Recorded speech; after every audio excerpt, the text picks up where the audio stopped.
Buenas tardes. If we can just take our seats, ladies and gentlemen, we'll get started. Oh, that got quiet quick. Okay, so we are nearly there now. Sorry, just adjust these.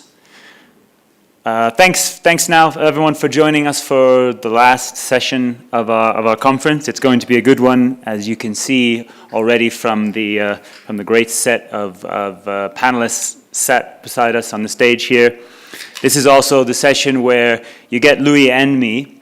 It's also to help you actually realize that we are two separate people, because up to now you probably haven't seen us together at any point. So I know some of you are asking us about that. It gives us a chance to both ask questions and draw out a little bit more from our panelists, but that doesn't mean that we're not waiting and expecting a lot of participation from the audience.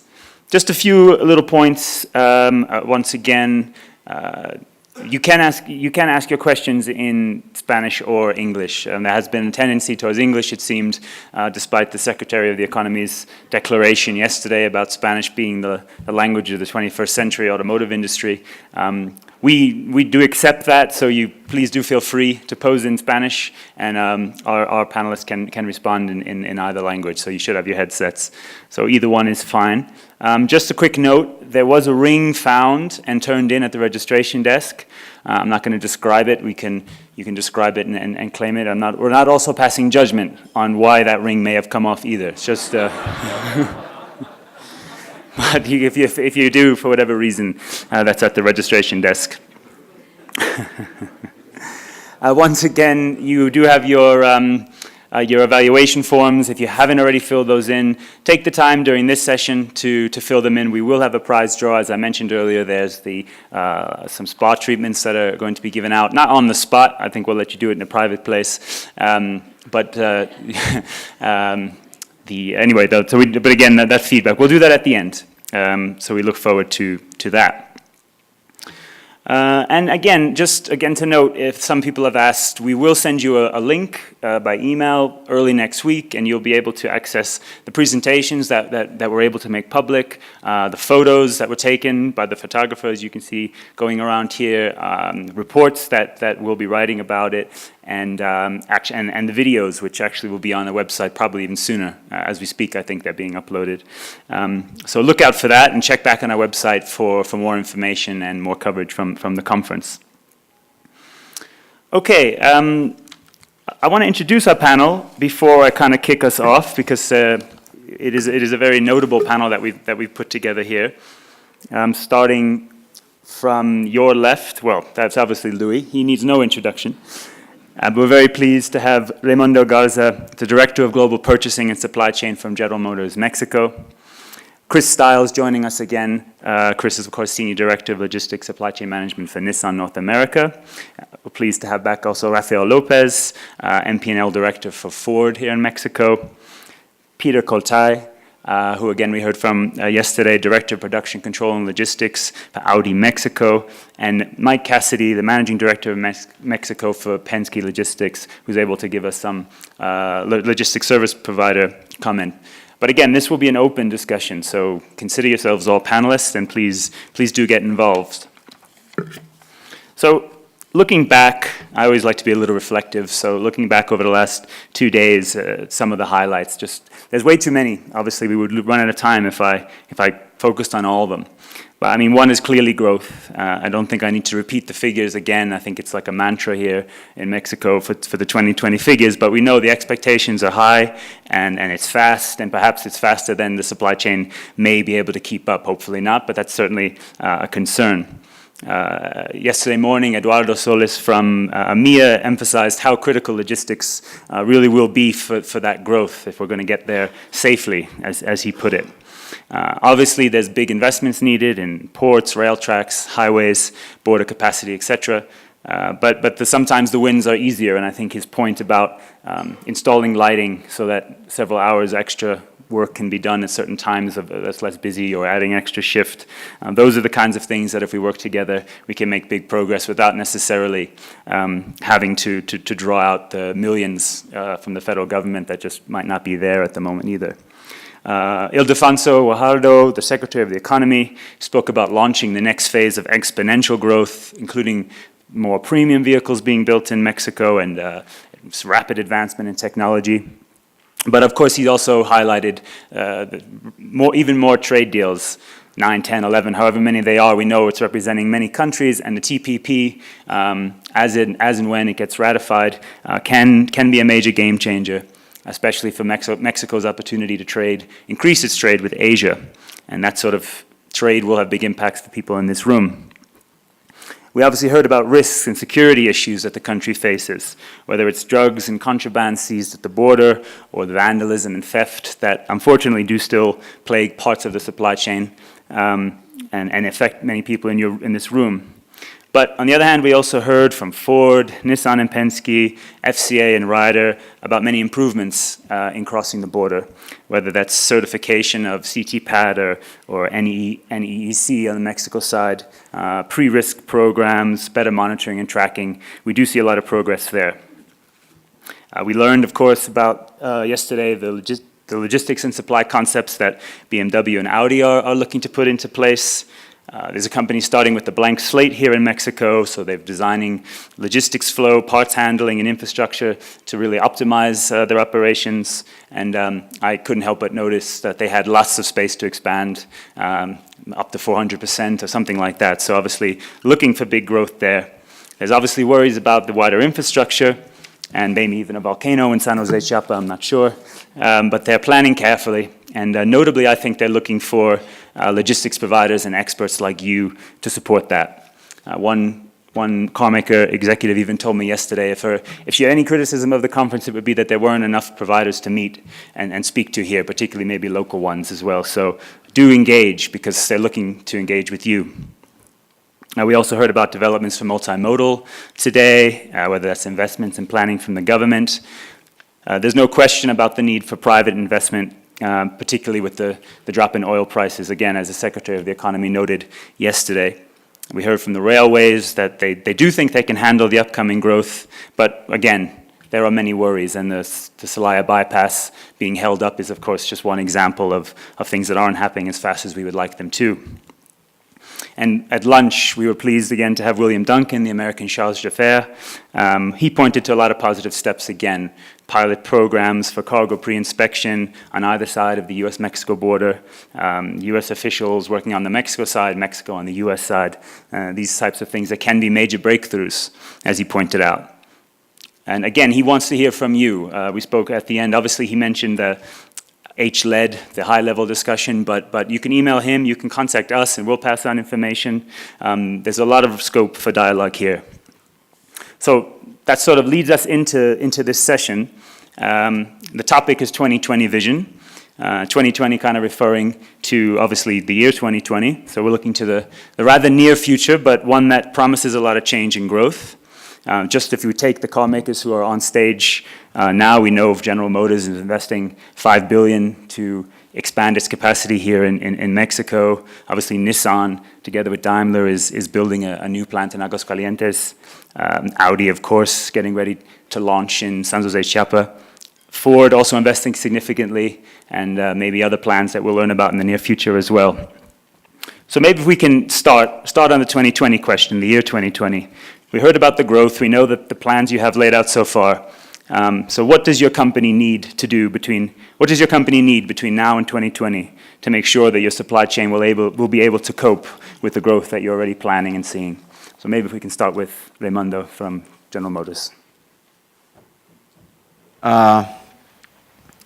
One of the things that we believe, because I believe you guys already touched all the points about growing roads, ports, and all that stuff. One of the points that are very important is not only grow, okay? It's not only prepare, put the resources, the capital of that. We need to make sure we grow and we grow competitive, okay? We need to make sure what we are doing, because we have a big challenge to competing with the Asian manufacturers. And we need to make sure we are competitive in Mexico. That's the only way we are going to keep our growing pace that you see the numbers being discussed yesterday and today. because your operational costs, everything you do, labor, oil, whatever, fuel, we need to make sure we optimize all that. We eliminate waste on the things that we do to be efficient, to be cost competitive, because the big fight is not us here in North America or here in Mexico, it's competing with the Asian guys. And that is very important, and keep that in mind. That's something I believe we need, and we need to work together to achieve that.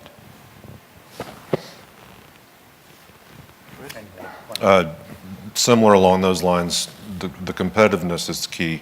I mentioned it earlier when I was presenting in my panel. We not only compete against the traditional competition, but we compete within our own organizations to get the ability to produce these products here within the region. And part of what I see that has to continue to support that as well is the supply base has to continue growing here too. Parts supply, but along with the parts supply is all the services supply as well. So there has to be an ongoing capacity increase across everything that supports us and the ability to build a vehicle. So I think those are the key things that people have to keep progressing. Good. Well, we have developed a 2020 vision, trying to cover all the aspects that we need to be working on in order to continue being successful as we have been today. And but the main points of this vision is I agree with Raymundo. We need to be more competitive, more productive, continue improving productivity, taking advantage of automatization where it makes sense in our plants. Automation makes sense in our plants in Mexico, mainly to solve quality issues or to make the product more reliable, talking about quality. Another point that we see is it is very important to work together, and one of our desires, our wishes is to be sure that the system is in place to support the growing that we have expected for 2020. I told Peter one moment ago, and also some other colleagues, that right now we think that the wheel is moving on. Nobody has vehicles stock pending to be moved.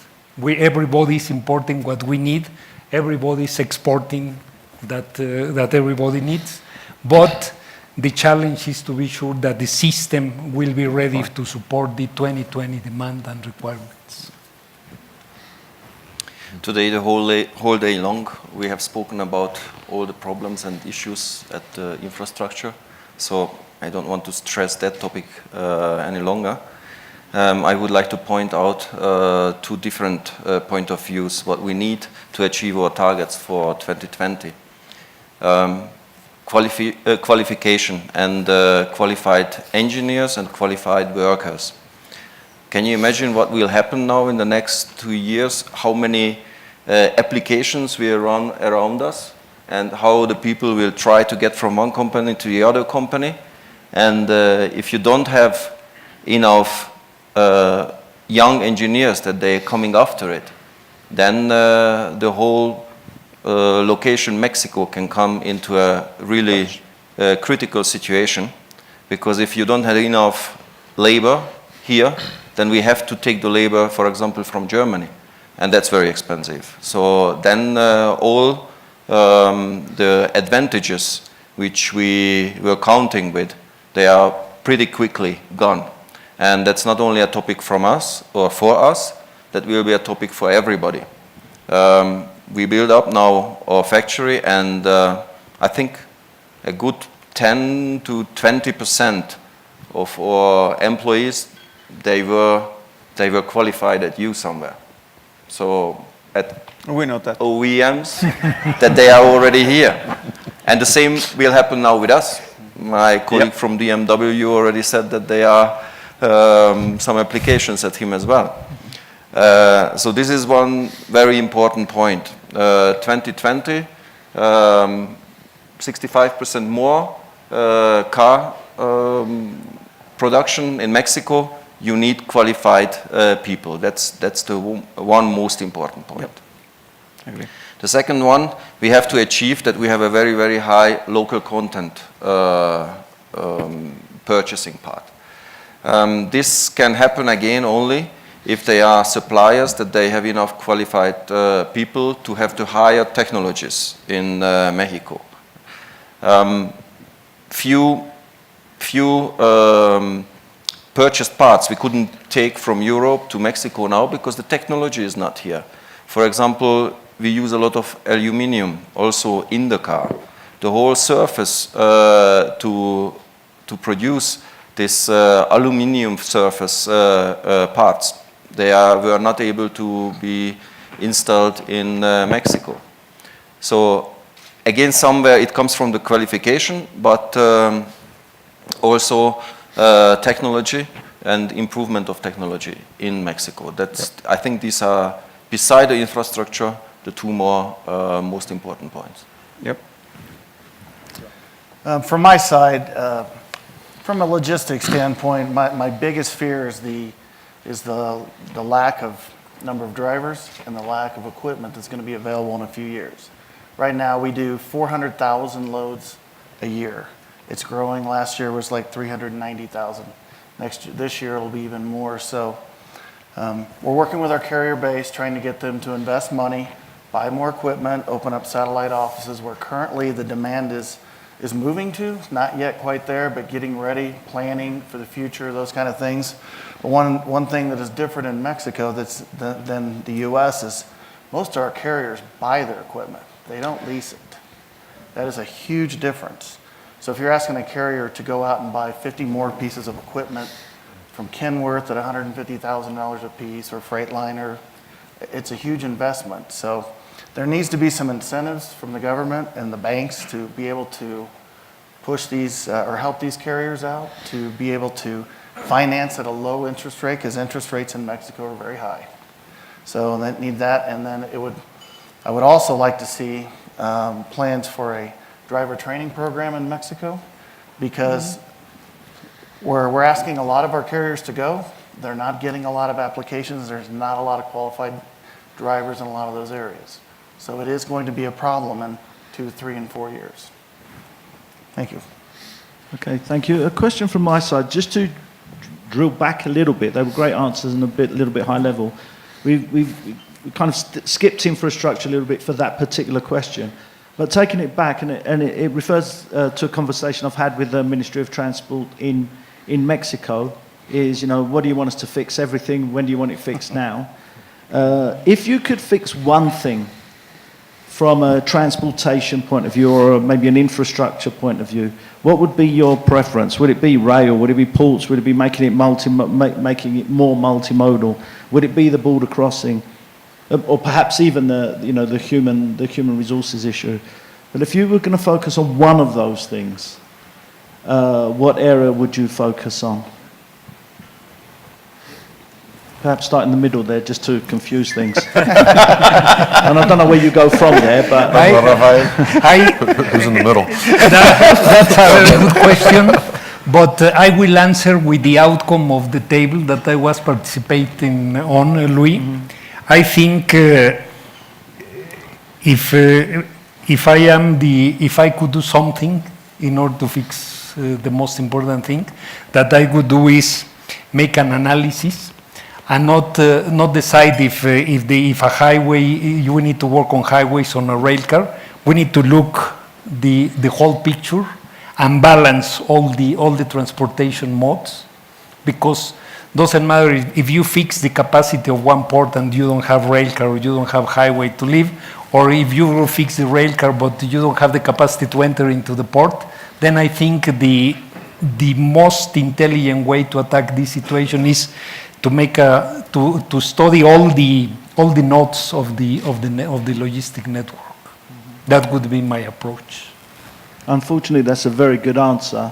But I don't know if anyone has got anything else to add to that. Or if you could fix the one thing, what it would be. I think that's, if somebody could pull that together, it's a great idea. If somebody had the visibility of everything we're all doing and what our plans are and where the parts are coming from and where the vehicles are going to, so that they could overlay the entire network, then you identify your bottlenecks, then you can prioritize, you know, where are those release valves? If that's the ports, then we need to focus on that release valve because all these vehicles are going to be coming through there. But I don't know that anyone sat down to look at the entire impact across everything that's going to happen between now and 2020. So I didn't suggest who would do that. Another very good know. answer, Louis. I know. I must say, I wasn't expecting any good answers from this panel. But we did discuss it, Rafael, before. It is a good idea to collect the information, but it's one of those points. Yeah, if we could collect all the information, overlay it, share it, then we can find the perfect solutions. But at risk of being cynical, it isn't going to happen. People don't share the information. They don't share the correct information. They're scared to share it. You know, again, I'm getting this information direct from the ministry. Say, you know, share the information with us, but you don't. It just doesn't happen. And again, whilst your answer was good, it was kind of, let's fix everything. Raymundo.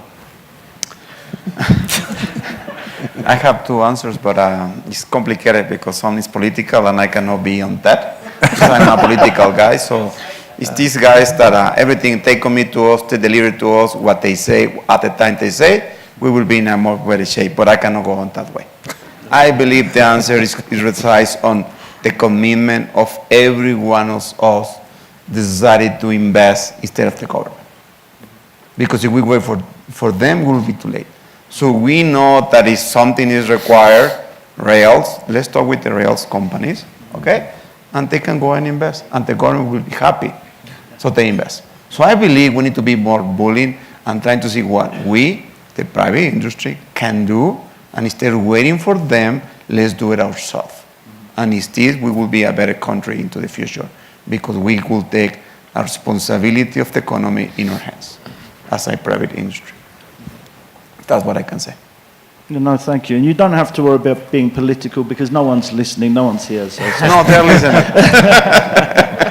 It is your conference, so you know. Please feel free. If you have a question, raise your hand, wait for the microphone, ask your question or make your point. Because one of the reasons that we're asked to put these conferences together is it gives you an opportunity to ask questions to very senior, important people that you don't often get the chance to ask these questions. So feel free, don't be shy. If you want to ask a question to any of these guys in front of 250 people, now's the time to do it. And by senior and important people, he didn't mean Louis and me, that's for sure. So. Well, I'm senior. Senile, maybe. So. Well, I'll ask one then in the meantime until the audience wakes back up. Kind of going back to Peter's point about localization and bringing suppliers to Mexico or more local. What sort of strategies are you using from a logistics point of view? Is it about expanding supplier parks or bringing space into your plants? I know, Chris, an interview that you can find in your magazine with John Martin at Nissan, obviously that's one strategy he discussed a lot. But is that also not enough for the tier 2, 3, or like the kind of aluminium base that would be needed, because that might not solve it, for example, for things like that. So maybe you can share some perspective on that. If you heard me. Do you want to repeat it, or you want me to just start? Well, did you hear me, or did not hear me? So I just went It was a great question. It was about unicorns. Yeah, exactly. To be brief, which I'm very bad at doing, is basically about strategies for localizing suppliers, whether that's on site or perhaps on the tier 2 to tier 3 side. Yeah, we have that strategy. The localization strategy, and probably for all of us, has been around for a number of years at this point. And so that really, you always focus on getting the parts as close to the manufacturing facilities as you can. There are still a lot of limitations here as far as technology. There are certain components, commodities, you just, at this point, no one has the capability to do it in Mexico. Aside from those, logistics really is what drives what we chase. The total delivered cost is what prioritizes those suppliers that we try to work with to get them to continue to get closer to us. That's across the region, whether it's our U.S. plants, or our Mexican plants. And we've had quite a bit of success. We have a pretty high content of local parts at this point, but it's just an ongoing, with every new model, there's a whole new initiative of how do we support that new model with the parts that we're going to buy for it. So. Anybody else have? Raymundo, what are you doing for your suppliers, being on the purchasing and supply chain side to encourage the localization? So we are doing exactly the same. We are increasing localization, talking about where to put the suppliers that we are localizing. There are both models, be close to the plants, makes sense, okay? Sometimes we need to take advantage to suppliers that are already located, sometimes not close by to our facilities because the infrastructure already there, so we take advantage of that because makes sense, no? Then we use logistics to move parts. So I believe there is no one set that can say yes, it's the only one solution. We always be already been working here in Mexico for so many years, bringing the suppliers to the country, so they are already supply based in different areas, okay? And we need to take advantage of that because already a lot of investment already being paid off, and we need to take advantage of that. When it's new investment and that suppliers can be located close by our facility, makes sense. But I believe it's the combination of both. So it will be what we are using, and I believe everyone is using. And on the question of suppliers, we were discussing when we were meeting before about the Mexican parts supply base. There's some great companies who are really global. Like we call them Mexican, but they're global parts suppliers who are very successful. So, perhaps for you, particularly on the parts suppliers, how is the Mexican supply base developing? And to the others, there was a comment about we would like to have met more Mexican logistics providers. How are the Mexican logistics providers also developing, within Mexico and to and from Mexico? So perhaps with you on the parts suppliers and then the logistics providers, and then we can answer some of the other panels. The development of parts suppliers in Mexico is just incredible. It's growing like crazy, and we open a new park supply, and it filled up very, very quick. It is the rate of what we are filling up the park supply is just incredible quick. Okay, it's growing like crazy and fill it up amazingly quick. So that's we just put on more opportunities to see what is the next industrial park and fill it up. I believe the growth is already projected, and that means more suppliers will come or already coming to the country. As an example, we use tracking in GM 63 new greenfields suppliers, greenfields or brownfields, meaning supplier putting new plants or being updating and increasing the capacity for us. And in 63 new plants, okay, in just year and a half, 2 years. So it's amazing growth. Okay. But how many of them are Mexican originated? We depend a lot of Japanese, Germans, Americans, and for us, I just checked the number this morning. 11% of what we are buying to the Mexican-owned companies. Okay, and that's what we have today of all that we are doing in business in Mexico. And just one more question to you, sorry, on that point, is that I had a couple of comments and questions from Mexican part suppliers who were asking me, how should they grow into the US? What should be their strategy? What advice would you give them? We actually, all of suppliers are providing parts, not only for us in Mexico, we are providing for North America, let's say like that. There are others, but I believe quality, of course, is very important. We already talked about that. It's the first step you need to do it, okay? Have the capacity installed, be cost competitive, I believe. Of course, we need the resources, we need the people, all that stuff. I believe the opportunity to say this grow in the country is in our hands, it's in the hands of the suppliers. They need to take advantage of that. In our side, we are taking advantage and say, okay, you supply for me in Mexico, you need to supply for us, at least for North America. Okay, thank you. And to the others, Mexican originating logistics providers, how are they developing to support the Mexican automotive industry? I think the same challenges that we have as OEMs is the same, are similar, those challenges, to the ones that have the LLP.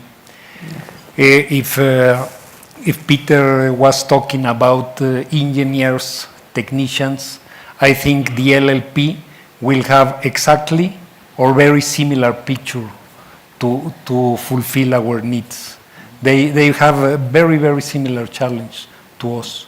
They need to be working on mature their labor force, to be more prepared in supply our needs, and also have specific plans to support the growing, and also provide the state-of-the-art solutions to the logistic.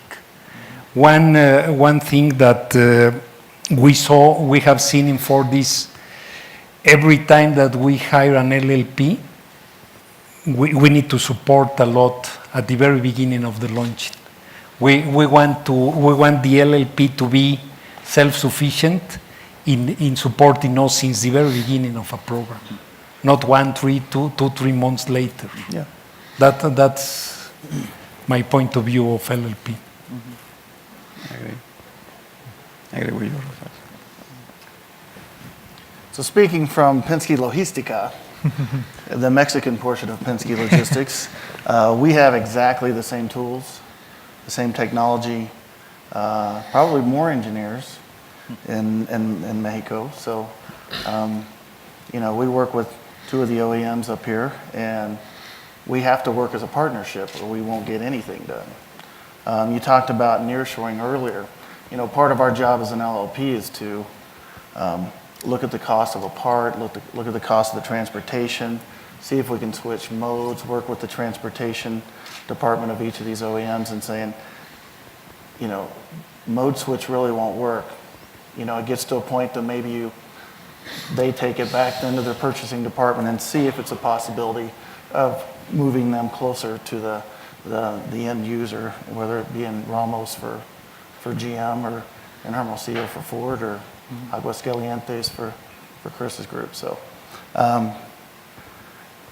we have the same exact technology, same tools, same everything. So we try to come up with world-class solutions, whether we're doing this for the U.S. or for Mexico. Maybe for Mark, can you hear me? Okay. There was a question over there. Okay, let's go to the floor. That's right. Hello, everybody. My name is Javier Carrillo. I'm from the Panama Canal Authority.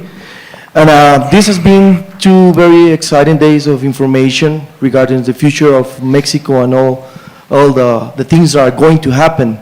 I've heard a lot about the transportation of these vehicles on roads and railroads, but I've heard very little about sea shipping, which is actually the best way to move cargo and it has the less environmental impact, right? So I would like to take what Mr. Luis said, don't be shy and ask, so I'm going to ask.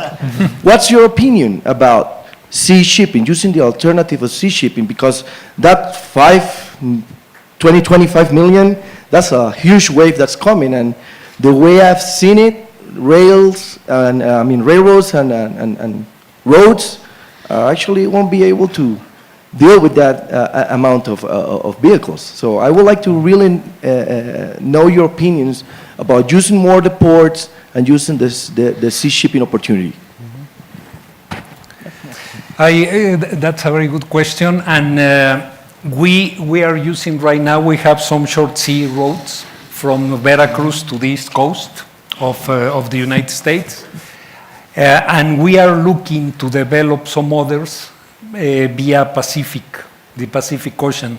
We are working with the government authorities in order to develop new ports that are not being used for automotive, but we want to develop some other ports in the Pacific and to use this short sea. And also we want to optimize the transportation. There are some products that we are shipping to the north, and from the north are shipped to other places. We want to ship as direct as possible. But obviously to do this, we need to develop some infrastructure, and we are in that process. But we would like to have more more sea transportation, ocean transportation. For us, same comments. We ship through Veracruz to the U.S. East Coast. We've been doing that for a number of years. We see that in the near future there should be West Coast options that grow further than there are some now. So obviously that is definitely a tool that we're going to use. I mean, we always look at time of transit. You know, what's the transit time, so you can look at your total cost model, how long the inventory is going to be in transit, and then look at our options. But yeah, East Coast has definitely been a good one. West Coast, I would assume, will end up being something that would grow with the volume of exports that they're going to come out of Mexico in the very short future. So, and then also we obviously ship from both East and West Coast to South America, from Mexico as well. A very important step to get the cars on a ship. First, you have to have a port which has enough capacity. Exactly. And I think it's, again, I have stressed this topic already many times, and I've heard now 2 or 3 times Veracruz on one side, the other side Acapulco. We are still very early, but I know that we still don't have clear agreements and contracts that we can have our volume shipped, even the volume that we plan. And we also think about,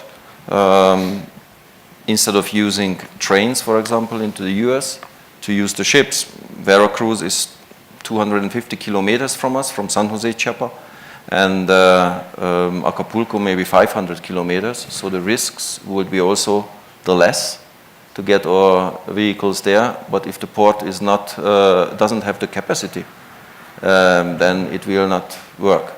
So that's why it's one of the most important points. In Mexico, the ports, they have to have enough capacity. And we have to be able to plan a little bit longer term, not only for the next 6 months, but also to have commitments and clear contracts for the next 3, 4, 5 years. And this is what is still missing for us. Rafael and Chris both mentioned that you've obviously for a while been using Veracruz on the East Coast, and this is also for Raymundo. But have you actually seen sort of an increase relative to rail for your shipping to the US? Are you using the short sea as a proportion already slightly more than you had in the past, or is that something that has not yet gained ground before new options come online? As with the number earlier was still something like 85%. Across the industry still seem to move by rail rather than sea. So is that something you're seeing already have change as yet or not yet? Well, in our case, the volume that we are shipping by Veracruz to the East Coast has not changed. And the reason being is the volume that we can ship from Veracruz into the East Coast depend on the sales pattern in the States. Doesn't make sense to ship to the East Coast, to Jacksonville, Baltimore, a vehicle that you are going to sell in the middle of the country. Then the restriction for us to grow in the volume that we are shipping via Veracruz depends on the sales pattern in the United States, mainly. Same for us, exactly the same concept. The sales really drives those volumes at this point because geographically, that's what we're looking at. So when we know units are going to a certain geographic area, then that's what we base it on. But to this point, it hasn't really changed. At times, we would shift back to rail if we're trying to move units faster. You know, sometimes we'll do that just to get a quicker delivery time if we need to for a product maybe that we want to get to market faster or something like that. And of course, the other benefit of using sea and short sea is you can get round the wall of President Trump. Question at the back of the room? Yeah, that one where you are. That's it. Stuart McGillivray from Toyota. My question has to do with when you're making decisions on sourcing, are you looking at the service parts impact as well, or you're looking strictly at the production parts to determine where you want to source your parts for your plants? Yeah, I can answer this. We will always look at not only the production parts, the service of that, the vehicle we are going to sell and the number of years we will be servicing the vehicle. So we always look at that combination, production and service parts, and of course, it's the way to serve our customers. So we always focus on that too. Yeah, it's definitely part of the whole sourcing process as well. Trying to make sure that we do take into account the past model continuance with those parts, and it may not be the final decision factor, but it is taken into account anytime there's parts sourced. Yep. Yep. I think there was another question at the back again. Hello, my name is Tomasz Lis from Hegel Autoliners. I have a question which is actually about the volumes and the growth of production in Mexico. We see very nice volumes and 5 million units plus to be produced in 2020. My question is, with such an increase of the production and such a big dependency on US and Canadian markets, do you have any plan B in case of those markets would suddenly drop significantly? Would you like to ship the vehicles then to other destinations, or would you just drop the production? I don't know. How would you comment on that? Thank you. Well, I think it is very difficult to sell one vehicle to a different destination that this was designed for or produced for. For instance, if you make a vehicle with destination to be sold in South America, in Brazil, or in Argentina, those vehicles have some specific changes in the fuel economy, in some specific government regulations that you need to comply. And it's the same case if you want to sell a vehicle that is destined to be sold in the States, to be able to sold it in Mexico, or maybe in Mexico is feasible. We're very similar to the United States market. As a matter of fact, all the vehicles that we are exporting to the States from our plants are equal to the vehicles that we sell here in Mexico. But it's different with South America and with Europe and other destinations.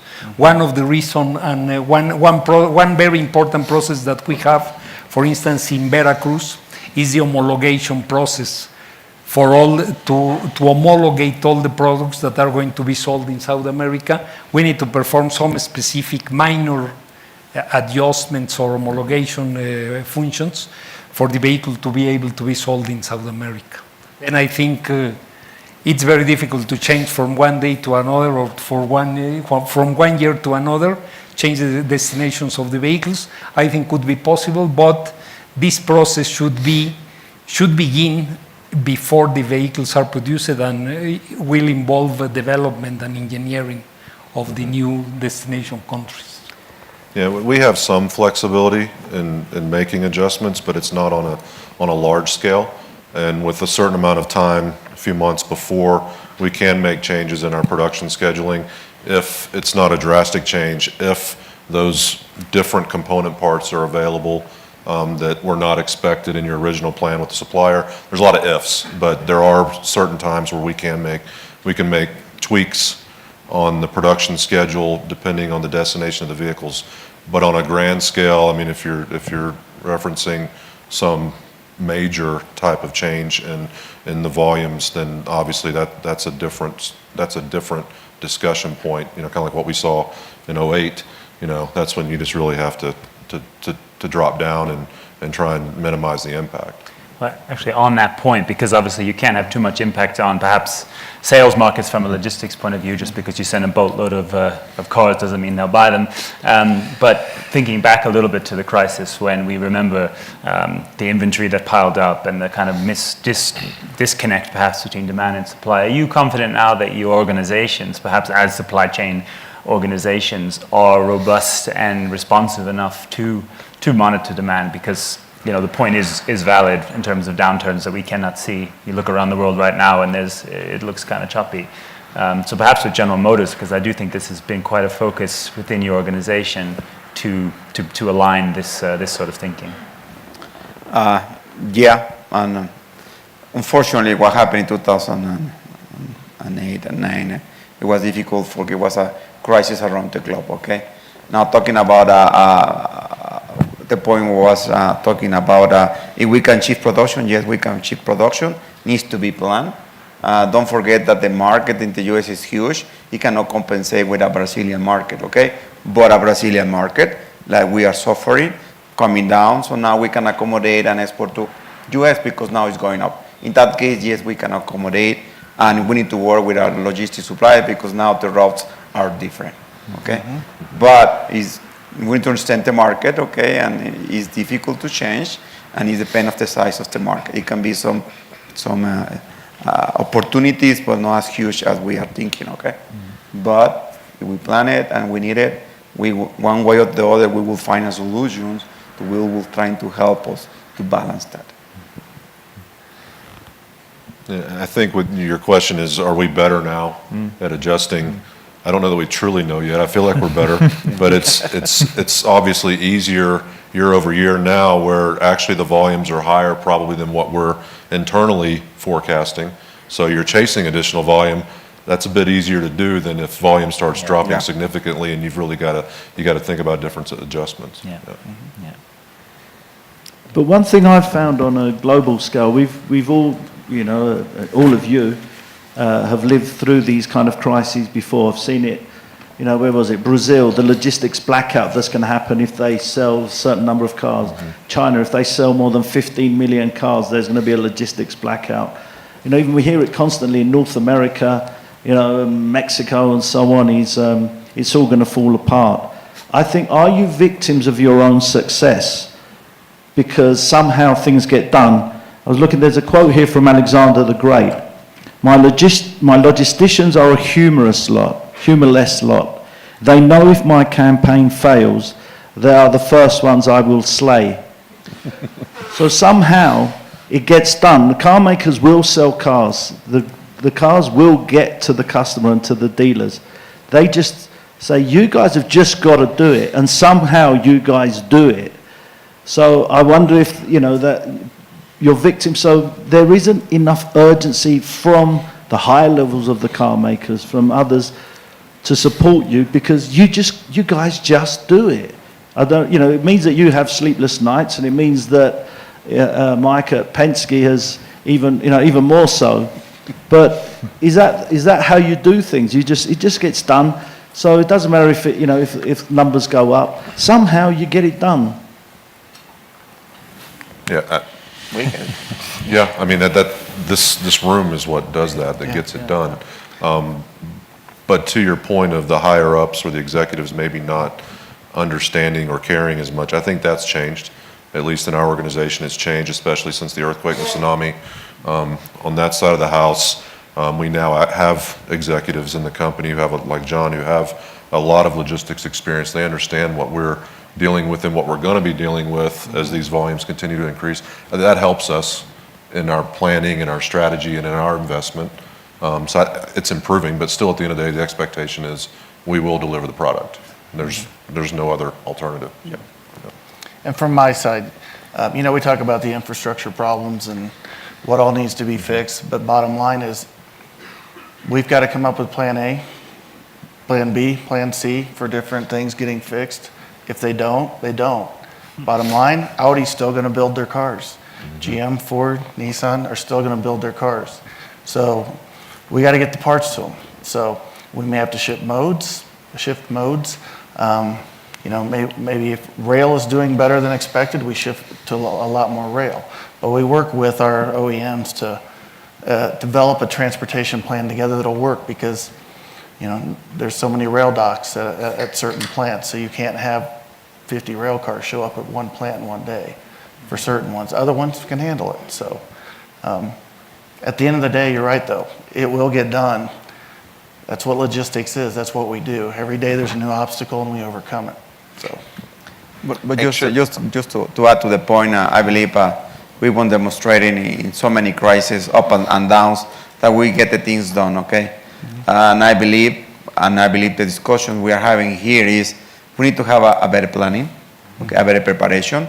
So in order to be cost competitive, because we get the things done, it can be expensive, and we need to make sure we plan properly. Okay. We work together, so make sure it's cost effective. That's my point. Luis, I don't think so that we are victims. If I remember the last crises, that's in these times, the time of the crisis, is the only time when I have heard, well done, logistics, well done, you have achieved it. Even though that it costed 2 or 3 times more than in normal situation, but then you have achieved it, you have saved the company. And then when you are in normal runs, then all the time, cannot you do it a little bit cheaper? Why does it take so long? So in special situations, then you can show also that you can achieve many things. Yep. On similar point, actually, because right in the beginning, Chris, Raymundo, and Rafael all mentioned how important competitiveness is here in Mexico. You're competing with not just in North America, but Asian counterparts. If you look at the role logistics plays on that, you know, in terms of plants in Mexico relative, let's say, the US or elsewhere, is there more disruption in terms of line stoppages or slowdowns, et cetera, attributable to logistics than, say, elsewhere? Or is it similar or more? Or can you give us any sense of that? For logistics, I believe there are no big difference. The big disruption is coming sometime with the parts are not available, and then we had to really run. But I can say, even when we had the big issue in the port of Los Angeles last year, we found logistically a solution, okay? So I believe no for logistics. I suppose I should have added also how much premium freight might have been paid to avoid that disruption, if you can take that. I cannot get into the details. I mean, our performance from a logistics standpoint here is excellent. I mean, we don't shut our plants down. And yeah, we have ways around, whether, you know, we keep a bucket list actually at work of what challenge have we not had to overcome yet.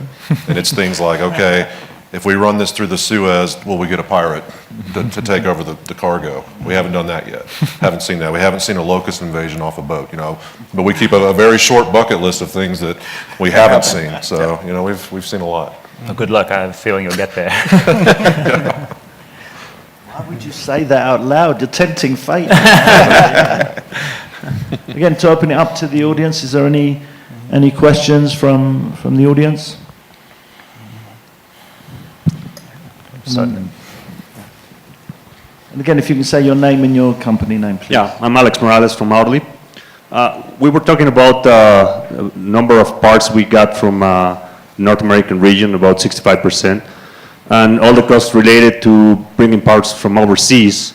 It's a big logistics cost, and I don't know how much the companies or the OEMs are willing to invest on suppliers, tier 1, tier 2, tier 3, to get the technology, as you mentioned, Peter, to be able to produce those parts locally, rather than paying the cost of bringing parts from overseas.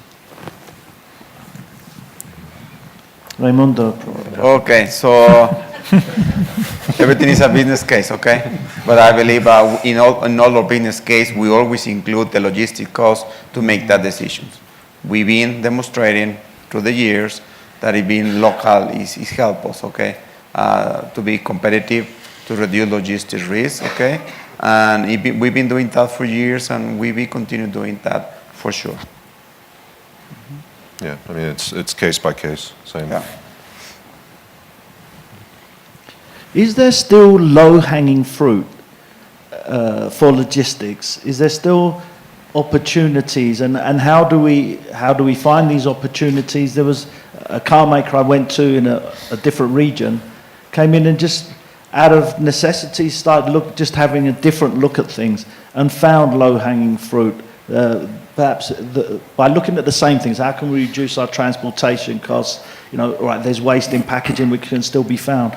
But do you think there's still opportunities for, if you think differently, you'll find low-hanging fruit? By that I mean, of course, savings, etc. So, Rafael. I like very much to answer your question. The lowest hanging fruit that we see is the collaboration among all the OEMs, mainly for transportation, for inbound. There are several examples that one supplier supplies one Chris plant and continues going to the north to supply my plant. And there are another big opportunity I don't know who from the presenters show a map with the distribution of the market. And if I remember well, I know the figures, but 65 of the volume in the case of Ford that we sold in Mexico is being sold in the metropolitan area within Mexico and the surrounding area, and in Guadalajara and Monterrey.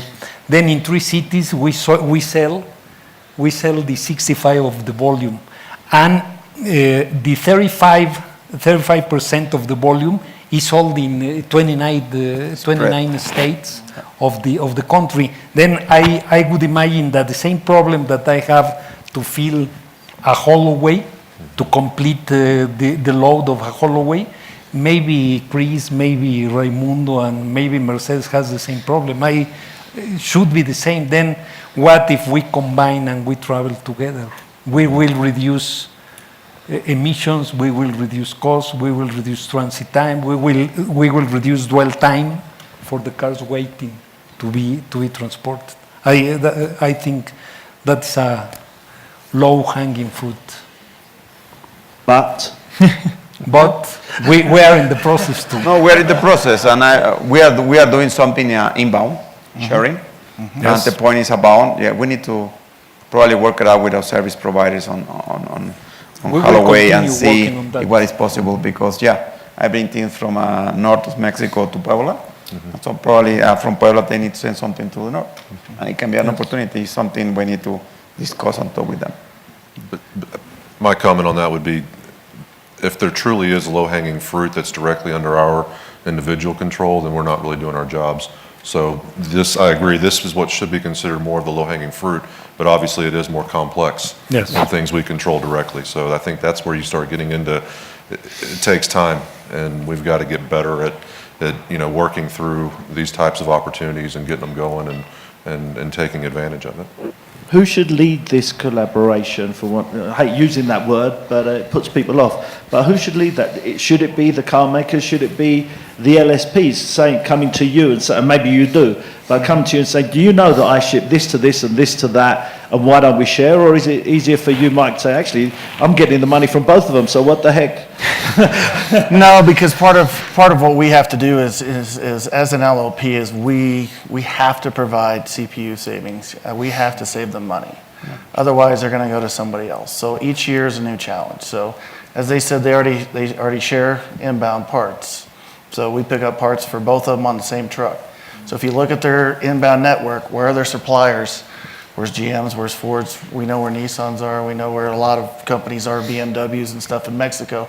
And we look at those and we propose a lot of those things, but you got to start slow, because mixing 2 OEMs parts on one trailer, okay, Ford blew out this truck, who's paying for it? Oh, no, GM blew out that truck, who's paying for it? Okay, so we had to expedite some. So there are things that go into that, but it is a collaboration, and we work with both teams to make sure that we're successful doing it. Like I said, it is a collaboration between all of us to be successful, because if we pull it off for them, we prove that it was a great idea on our part, and then we can keep building off of that. And proof of concept in Mexico means someday they can take it to the US, where it's probably going to be a harder sell. So we're trying to do that now. So. And Luis, I have to recognize Penske team, because they had the initiative for us to begin to think about it. And also that I can tell you is we have the full support from our top management in Ford in order to go ahead with this initiative where it makes sense and is feasible. As Chris says, it's not tomorrow we will combine this and we will do this. We need analysis, we need to put figures, facts together and before implementing.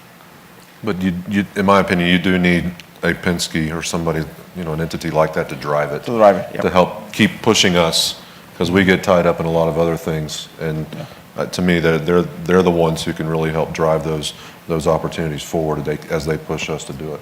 Yep. Yeah, but it also needs I can't think of the right word, but I'll say maturity of discussion, so that if the tire blows on a truck, it can't be, well, it wasn't my fault. There's got to be this kind of trust.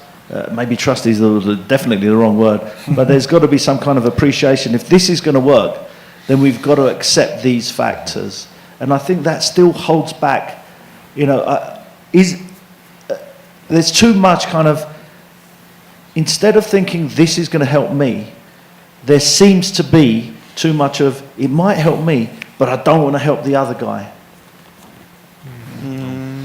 No, for instance, the blowout truck, it was a great example. Yeah.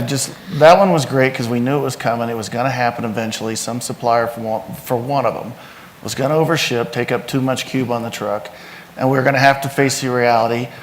Somebody's going to have to pay for the premium to get the other freight for the other person. So asking Ford to buy GM's freight or sending it, or GM to buy Ford was going to be a challenge. But we knew it was going to be an issue, and we had to figure out how are we going to work together to do it.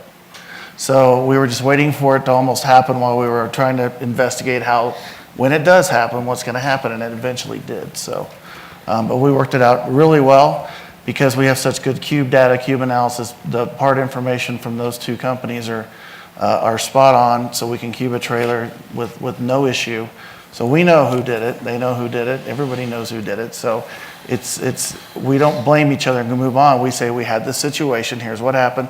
Supplier X for you blew out the trailer. They go, oh yes they did, and we move on, and it's fixed, and the premium is handled. So it's but like I said, it's both the teams for both groups work together hand in hand with us because they want it to succeed, and it's been a significant savings for, just the start of that. So definitely when Rafael says we need to expand it, we definitely do. So I think it's around setting the ground rules. And if the groups are really willing to work together, then they're more than willing to set the rules. You agree to the rules, then there's no issue on the backside. But I think it's a pretty difficult topic, so it seems to me a little bit like dreaming, because unicorns. Where's the unicorn at? Yeah, unicorn and pony. And the pony. We do it now with Volkswagen, and even though that we are in the same group, we are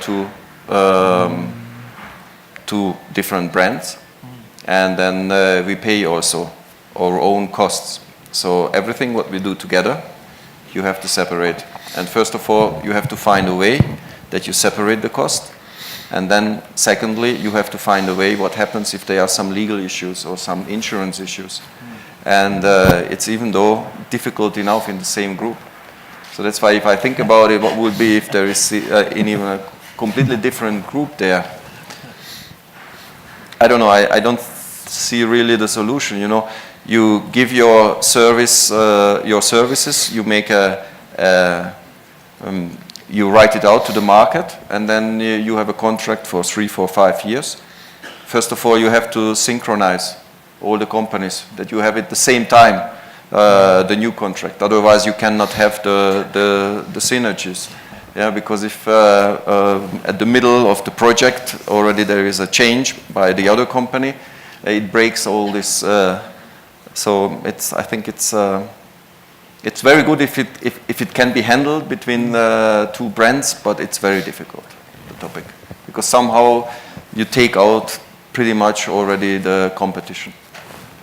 And it also seems to be a bit personal in the sense that maybe because you guys made it work. There was an instance in America with Ford, Chrysler and General Motors who started working together, but when one of the individuals left, just moved to another position, it fell apart. So it's not just, sometimes it's often the actual individuals who make it work. It's not necessarily 3 companies who make it work. But just a thought. A question on that side? Thank you. Roberto Zavala, WWL. Just like to elaborate a little on that. I think it's easier if it is driven by the LSPs or the trucking companies themselves. We see it happening, and they're sometimes like very open to let the OEMs or us know, hey guys, can you send me to the south, because if I can go to the south, I can load on the way back, and that of course leads in cost benefits. So I think it is done, but there's a lot of potential to it. So I think, and I've always seen openness from the OEMs and our customers to do that, and I think that is the easiest way to do it, rather than you guys going and trying to see who is going where. I think we have visibility, and also the trucking companies. And I'm sure this is a stupid question, but it's from me, so you expect it. Do you have to know? If the LSP is doing it, do you have to know? If the LSP is capable of managing that within their realm of customers, we don't. It's like FedEx or it's like UPS Yes. or, you know, I don't know what's on that truck. Don't need to know. All I need to know is what it costs me and what the, you know, the delivery commitment is. Me changing track just a little bit. We talk about 2020 vision, and I think it's understandable that our 2020 vision in Mexico is probably about that 5 million number and the capacity and getting to it. But around us in the automotive industry, a lot else is going on. Obviously, the connected car, autonomous vehicles, Internet of Things, drones, drone delivery elsewhere. To what extent are you in your own supply chains looking to leverage some of these technologies, whether, you know, OnStar, for example, in GM's case, or other aspects of connected technology? Do you see scope for logistics, whether on the finished vehicle side or elsewhere? Oh, I don't know about that, but I just wanna leave you a question for all of you guys. Do you guys know Uber? Yes. Where is the Uber logistics? Where is the Uber cargo? Think about it. Because what we are talking about is we are going to bring our supplies close to in Mexico, increasing our local content, so we will be a lot of needs. And when we have needs, can I call some company and boom material today, okay, and get to my point this afternoon? Think about it. Thinking about innovation, thinking about doing something different that we are doing today. Because someone will think it, and someone will stall that idea. That's a very good point. And we kind of guessed that the car makers already begin to think Google and Apple and so on are perhaps going to be your next competitors. Who is going to be the next competitor for Penske? It probably hasn't even happened yet. It's probably some young guy at university who's still studying and doing it privately at home. But you know, who do you think is going to be the next competitor to the logistics companies, or what is going to be the next competitor?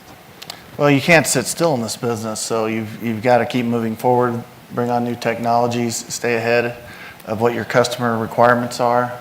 The minute you slow down and you fall behind, you're going to be replaced. So it's need to come up with ideas, innovations. Yeah, they love you as long as you keep saving them money and everything else. And the minute those ideas stop and you quit saving them money, they're forced to change. So, you know, we don't want to ever give them a reason to change. So. But I like the idea of an automotive logistics company based around Uber. Maybe we could call it Luba. Sounds Logistics Uber. Sorry, going back to Chris's question, it was just that Raymundo took it to another kind of- Technology, though, as far as within logistics, I mean, obviously there is considerable amount of technology in the day-to-day operations, whether it's tracking or direct communication with truck drivers and satellite usage and all that. I mean, that's all there. RFID tags to track, you know, parts, containers. It looks like there's some more. I see influx now, maybe some Bluetooth technology that kind of takes that RFID concept maybe a bit further.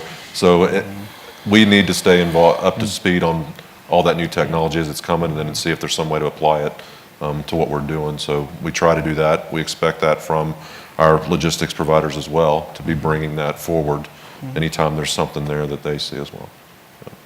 Yeah, the tracking of loads by somebody's cell phone is very, very simple these days. So it's actually even more accurate than satellites. You see at a cell tower. Yep. So it doesn't have as many dead zones unless you're driving between Saltillo and Monterey down the mountain. There's a few of those, but other than that, you'll get the signal back quick. So, but no, there's a lot of Cellcom technology we've developed in the U.S. that we're trying to bring to the carriers down here in Mexico right now. So. We have a couple. Oh, okay. It's a question. Hi, this is Enrique Favila with Saladin again. I like that comment about how about having an Uber company and that can be a solution, because it's been a very good solution for transportation of people.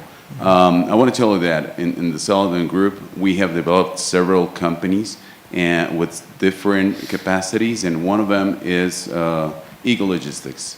Eagle Logistics is trying to do something very similar to what Uber is doing in transportation and people transportation.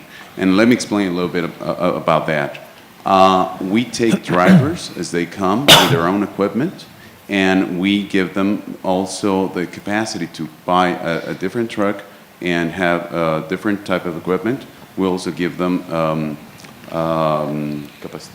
training on how to drive more efficiently and how to get more miles out of their own expense. Now, if they choose to be with us, they can stay with us, say, for the summer and spring and summer, and then in the winter, if they want to go, I don't know, and do something else, something different, they can do, as long as they can stay tuned, or if they acquire some of their equipment, they can still make their payments, and they're still in the roll. Now, we're trying to bring that to Mexico, and we have been finding some difficulties, but we're working on that because I am sure that is something that is going to help. Now, is that going to happen tomorrow? I don't think so. Probably not the day after tomorrow. But we're definitely working on something like that. And also, what you're talking about, sir, the geo-tracking on with cellular phones. We have also found that it is very convenient, not also for tracking the unit, but also for the paperwork.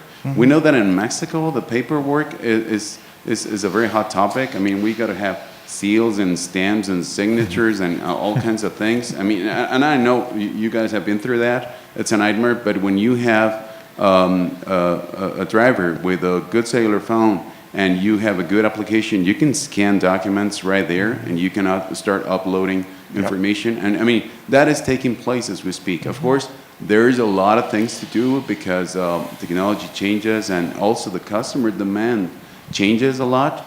But be sure that there's people out there that are working on that, and we should be coming probably next year with something that can be positive for the market.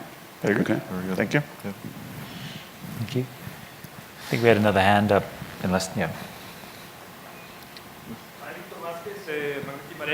Sorry, I don't think the microphone is on. Okay, Victor Vázquez, Bagatti Marelli. With this huge increase that we are foreseeing in the following years, which are the strategies that you as the OEMs are thinking to avoid the people rotation? Because we are already seeing that in some, Juarez has always had that issue. They are stealing people from some other places. The Bajío is going another region, and soon we will face that situation. Well, I don't know about the OEMs, and it's not always about salary, as we know. Which will be the best way to get the people motivated and trained to face these new challenges? Maybe I start with it. It's in our company strategy to be the most attractive company in Mexico. We have it also in Germany as a target, and also everywhere actually where we have an Audi factory. It is not only about salary, it's absolutely true. It's also about what kind of development possibility you can offer your employees, what are the working conditions, how does it look like also where you work, and it's a whole bunch of activities our human resources department has to review in very short phases if it works, if we are really on track. And actually you see also immediately the results, first of all at the fluctuation, and also to see when you get it back the feedbacks from your people, also from the employees. So you have to organize it how you can get at least once a year, but it's even better if more time in a year, company-wide organized feedback about them, how they feel. And it's also absolutely a management job to to feel it and to make it sure that you are always, you have the right picture about it, how your people feel about it, how they work. But it's a very difficult point because it's not like mathematics, that 1 + 1 is 2. There are a lot of unknown and hidden points in it. Difficult.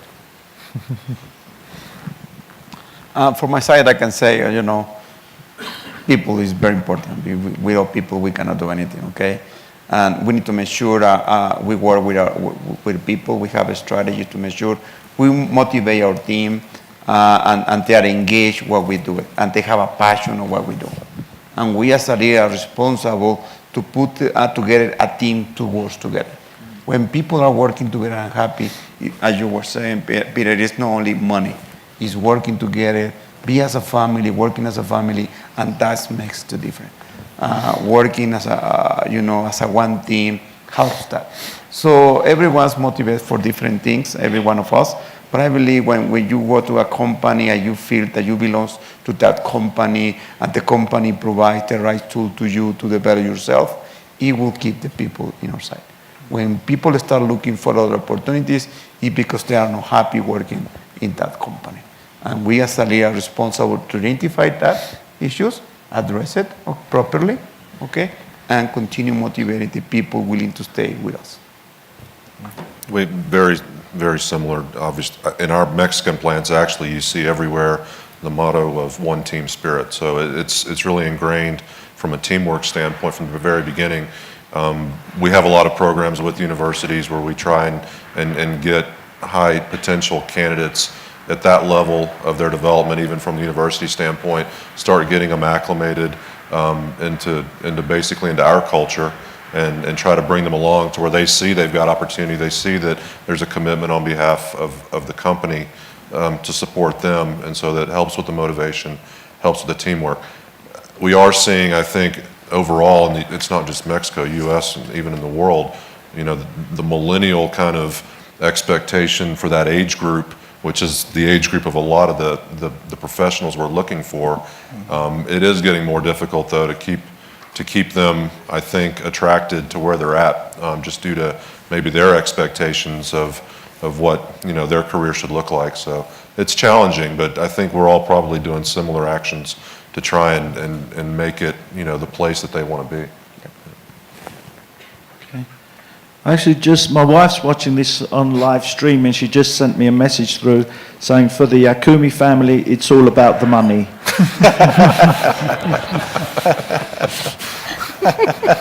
Are there any more questions? Questions just there. I hope my boss was listening. Okay, my name is Volker Vossler, Seglo Schnellige Logistics. Louis, you did a quite smart question initially, as you usually do, of course. And I would like to modify a little bit. You asked for the 2020 challenge, what would be the one thing if you could change? I would like to ask the OEMs, what is the most single important thing you do right now to front or to prepare for this challenge? Good question. Chris. I think what we do now, and we've done for a long time, we do well, is the planning, is the adherence to procedure across all aspects of the business. It's really adherence to those areas that we know that they work, and not try and get knocked maybe offline or get nervous to try and do something differently at times unless it's truly necessary.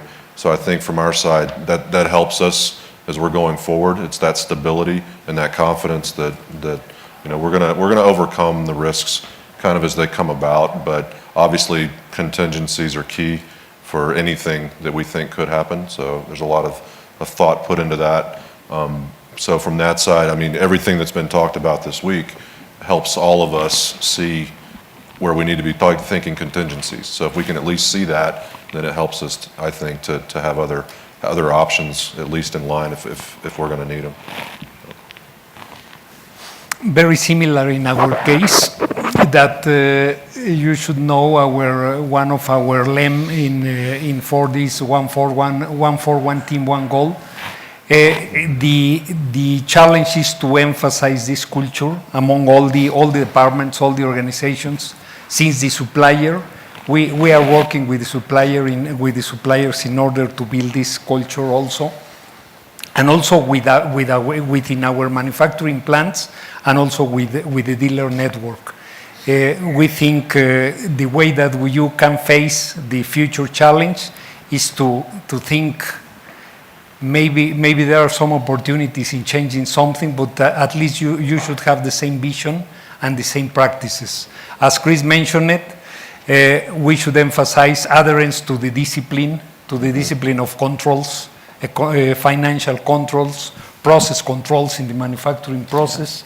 And also one exercise that we make at least 3-4 times per year is what have we done right and what should we change. Also talking about personnel, the administration of the personnel, we have a system for all the employees, since the hourly workers in the plant, who are working in the assembly lines, until the top management, we have systems to provide feedback to the next level of your supervisor. And this is revised also by every manager or supervisor within their department, within their team. And also it is the obligation of the supervisor to make an action plan together with his team, how to improve the conditions that were recommended by the team to be improved. Good. I can say from a logistics standpoint, I'm going to agree with one of the other earlier comments is planning. When I got down here at the end of October 2013, my job was, and still is to this day, is you're continuing to grow in Mexico, get it to where it's sustainable till 2025, 2030. So there's a lot of things that go behind that. Our disaster recovery place, we had to switch that. We needed to expand it. We moved operations from Juarez to back from an outside company back to Penske to take back over for cost savings control, those kind of things, so we could pass those savings on to our customers.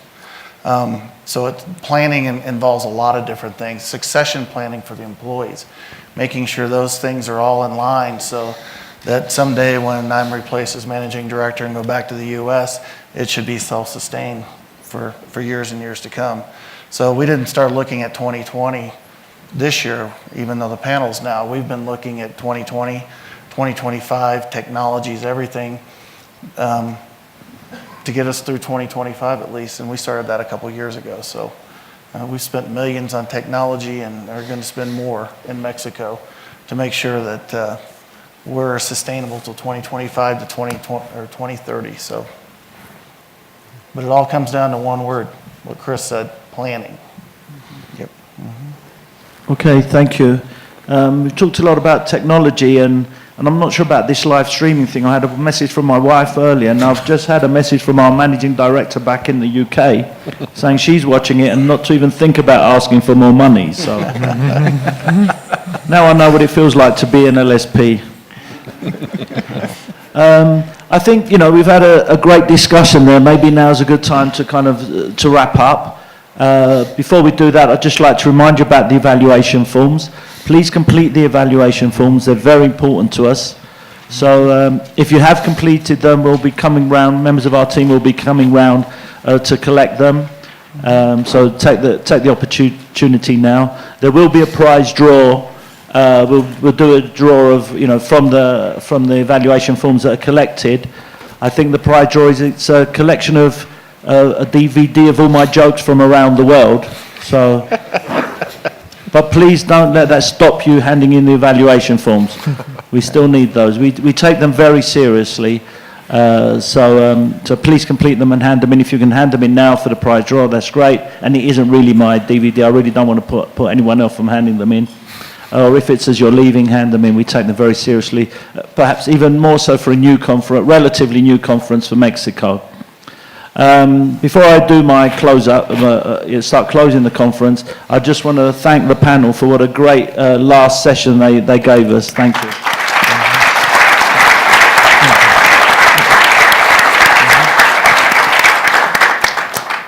So I just really wanted to summarize the last couple of days.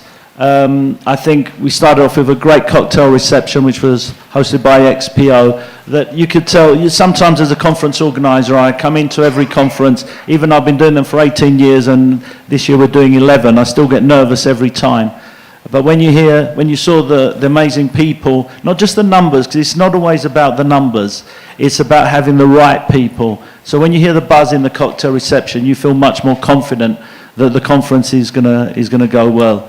And it continued throughout that. You know, the coffee breaks, the lunches, the amazing dinner last night hosted by Penske. It all kind of went very well, and it was the buzz. Even in the think tanks. How am I going to do this without falling off? Even the think tanks, which we had an hour, and I think even the people who were in the think tanks were concerned how the conversation was going to go. You know, we had to stop the conversations because it was such a good... I think someone's trying to tell me that I've put on a lot of weight. I don't know what it is. Hey, Luis. Someone wanted to... No, I don't believe that. No. That's my chance right now. So, you know, we work very hard, and we're very lucky to have had some great presentations, some very senior people from right at the beginning. The welcome from Mexico City, the government of Mexico City. You know, the Secretary of Economy is obvious. The Secretary of Transportation's department working with us. The many car makers. The fantastic panel at the end. You know, but most importantly, what really makes it work is the whole group of attendees. That's what really makes it work. And we really valued your participation, your wholehearted participation, asking questions. Even, you know, for a conference organizer, to see a full room in the final session is great to see. That's obviously a compliment to that great panel at the end. But still, it's great to see how important automotive logistics in Mexico is to you. The participation from the government, it wasn't just the messages that they said, it wasn't just the words that they told us. The fact they were here was a major message for me. The fact that the Governor of Economy, who's responsible for every industry and everything to do with the industry, took the time out to come, not to an automotive conference, an automotive logistics conference, shows that what you do is vital to your companies, to the automotive industry, and to the economy of Mexico. So I think it's a reminder to us. I talked earlier about us being, or you guys, the automotive logistics industry, being victims sometimes, victims of your own success. But I think this shows how important the role that you play is to the industry. I'd like to thank our sponsors, the guys who do the stuff. Our premier sponsor, Penske, thanks Mike, for being premier sponsor of the conference for the first time here in Mexico, showing how important Mexico is to their automotive logistics plan. To our gold sponsors, ProTrans, Royal, Ryder, and XPO Logistics. Our global sponsors, CHEP, CTM Law, and Wallenius Wilhelmsen Logistics. Our silver sponsors, Air Charter Service, APL Logistics, CMW, Goodpack, Inform, KHS, Orbis, Port Canaveral, and Seglo Logistics. Thank you for your support, and I hope everybody had a chance to visit their stands, their booths, collect their literature, meet their people, or if you go to our conference website, you'll see their logos, so you can click on there and get more information from their own websites.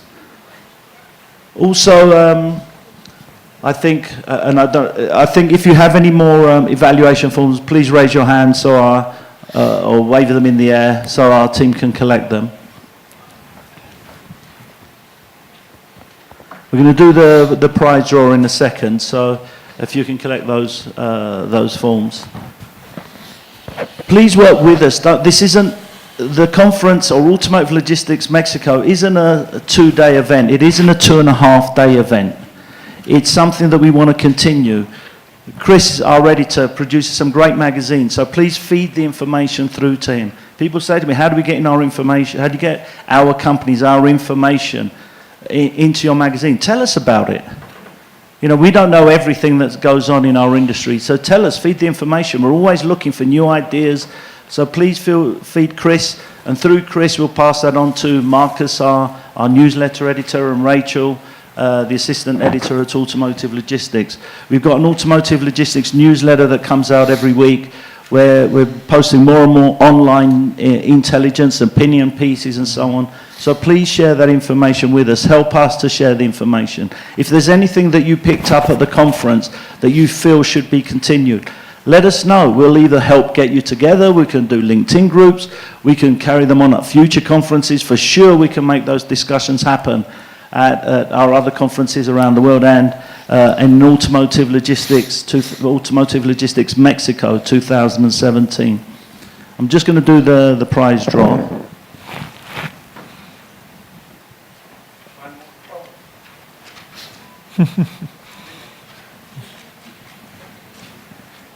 You did that on purpose so I could go on the top, didn't you?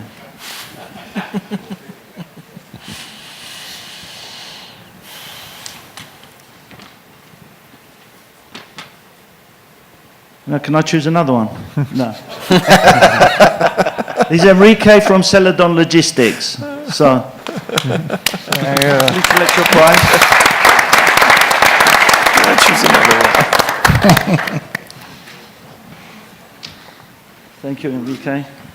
Thank you for your contribution to the conference, and it's a spa voucher. Yeah, so anyone who works for logistics knows that you could probably do with the relaxation of a good spa time. So there's not really too much more to say. I hope you enjoyed the 2 days. I really mean that about carrying on the conversations. Anything we can do to support you. And my kind of is what I really want to say finally is I